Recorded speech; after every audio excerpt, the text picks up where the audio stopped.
Então, estava eu aqui estudando, né? Tinha de prova para fazer. Enfim, o Espírito Santo me interrompeu e me fez uma pergunta. Você é capaz de reconhecer suas emoções? Eu faço a mesma pergunta para você. Você é capaz de reconhecer suas emoções? Então, o Espírito Santo começou a me lembrar de dois homens que né, era impulsivo e controlado pelas suas emoções. Não fazia, não conseguia pensar, né, para fazer, tomava decisões precipitadas. E o outro, completamente equilibrado, vou te contar, eu na situação desse, eu não sei se eu demonstraria equilíbrio emocional, né? Então vamos lá, o primeiro, Pedro, como eu disse, né, tomava decisões precipitadas, era impulsivo, né? Um exemplo foi ali naquele momento, Jesus sendo preso, e ele desembanhou a espada e foi com tudo. É óbvio, como um homem como ele era, que sabia usar bem a espada, aquela espada ali não foi, ó, naquele soldado, porque Deus não permitiu, né? Passou ali de raspão na orelha, mas ali demonstra ali que ele foi impulsivo e demonstrou um desequilíbrio emocional naquela situação. O outro foi Isaac, né? Isaac já tinha formado sua família e tal, e vivia uma prosperidade, e aquilo começou a desenvolver nas pessoas que estavam ali, né? Em volta ali de Isaac, gerou naquelas pessoas ali um recalque, uma inveja, e foram lá entulhar os poços de Isaac. Isaac acordou e de repente viu todos os seus poços entulhados.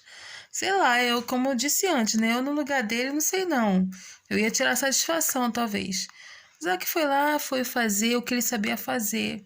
Com todo o equilíbrio emocional, ele foi cavar o poço novamente. E cavou o primeiro poço.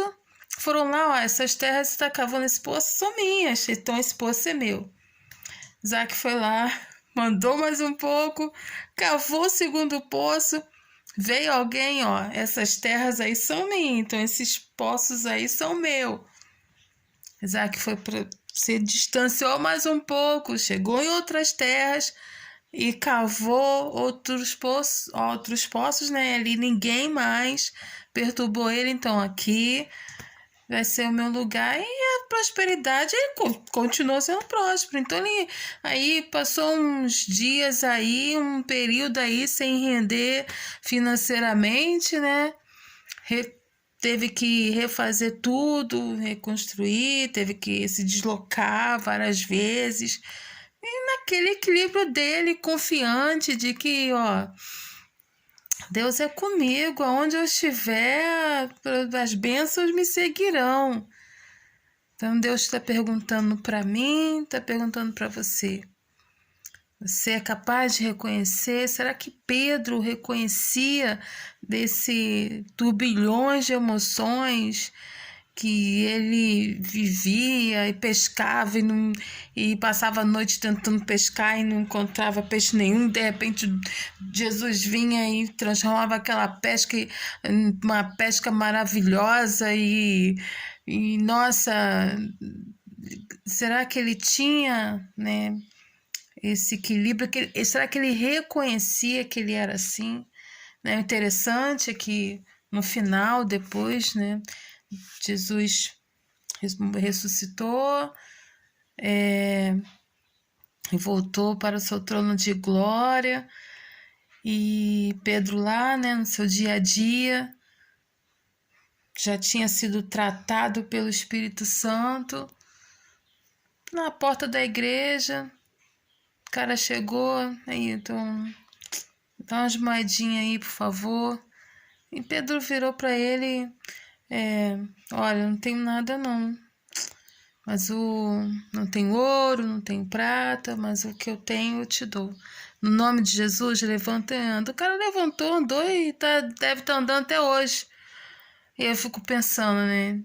ele permitiu isso, ele conseguiu aí do Espírito Santo esse tratamento emocional, ele permitiu ser tratado, ele recebeu essa transformação e, né, segundo os estudiosos, esse foi o primeiro milagre depois da ressurreição de Cristo. Então, vamos lá. Reconheça as suas emoções, né? Admita o seu desequilíbrio emocional, permita que o Espírito Santo invade o teu ser, te transforme, te leva a esse equilíbrio. Peça a Ele que Ele te dá esse equilíbrio aí, né?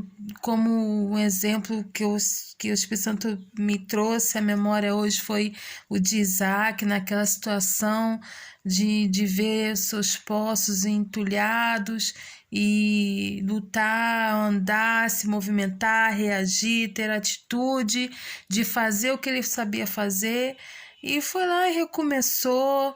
Ele não desistiu, ele persistiu, ele insistiu e chegou, encontrou o espaço dele e fez o que ele já estava com o hábito, né, com o costume de fazer.